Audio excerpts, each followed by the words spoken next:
భర్తతో సహజీవనం చేసి పెళ్లికి నిరాకరించిన యువకుడు ఇంటి ముందు యువత ధర్నా చేసిన సంఘటన సూర్యాపేట జిల్లా కోదాడ పట్టణంలోని కొమరబండలో చోటు చేసుకుంది. రత్నావరం గ్రామానికి చెందిన అనుషకి మొదటి వివాహం జరగగా భర్త నుండి విడిపోయి కొమరబండకు చెందిన మహేష్ తో పరిచయం కాస్త సహజీవనం చేసి ఇద్దరు పిల్లలకు జన్మనిచ్చినట్టు బాధితురాలు తెలిపారు. తమను మహేష్ వివాహం చేసుకోవాలని ప్రియుడు ఇంటి ముందు ధర్నా చేపట్టింది. అనుషకి పోలీసులు నచ్చజెప్పే ప్రయత్నం చేసిన యువకుడు ఇంటి ముందు భీష్మించుకొని కూర్చున్నది.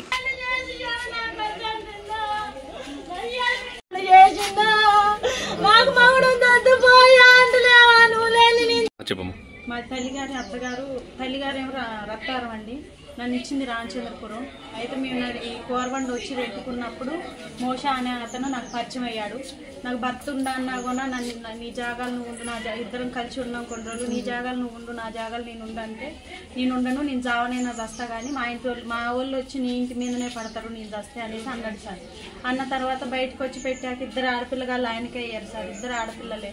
నేను ఇంటికి తీసుకెళ్ళు పెళ్లి చేసుకో అంటే మామూలుగా ఆయన చూస్తాను మామూలుగా మెట్టలు కట్టాడు ఇంట్లో.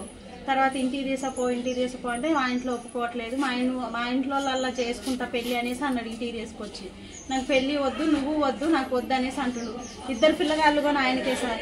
ఈ రోజు నా భర్త కాంచి నేను భర్త కాడుంటే నా భర్త కాడి నుంచి ఎడదీసి మా సంసారం ఆగం చేసి ఇద్దరు ఆడపిల్లగాళ్ళని కానీ ఈ రోజు నాకు సంబంధం లేదని మాట్లాడుతున్నాడు సార్. మీడియా వాళ్ళే నాకు న్యాయం చేయాలి సార్. ఇద్దరు ఆడపిల్లగాళ్ళు ఉన్నారు సార్, నేను ఒక్కదాన్నే కదా సార్. ఇన్ని రోజులు మించుకొని నేను వద్దనేసి అన్నా కొద్ది ఆయన నేను దస్తా మీ ఇంటి మీదకి వచ్చి పడతారని నన్ను వేధించారు సార్. అందుకని మీ ఇద్దరం కలిసి ఉన్నందుకు ఇద్దరు ఆడపిల్లగాళ్ళు కూడా ఆయనకే వచ్చారు సార్. ఇప్పుడు మేము చేసుకోను, నాకు వద్దంటుంది సార్. మీ మీడియా వాళ్ళే మాకు సాయం చేయాలా సార్. నాకు ఇద్దరు ఆడపిల్లలే సార్. నా జీవితం ఒకటే లేదు సార్, ఇద్దరు ఆడపిల్లగాళ్ళ జీవితం ఉంది సార్. నాకు న్యాయం చేయండి అయ్యా.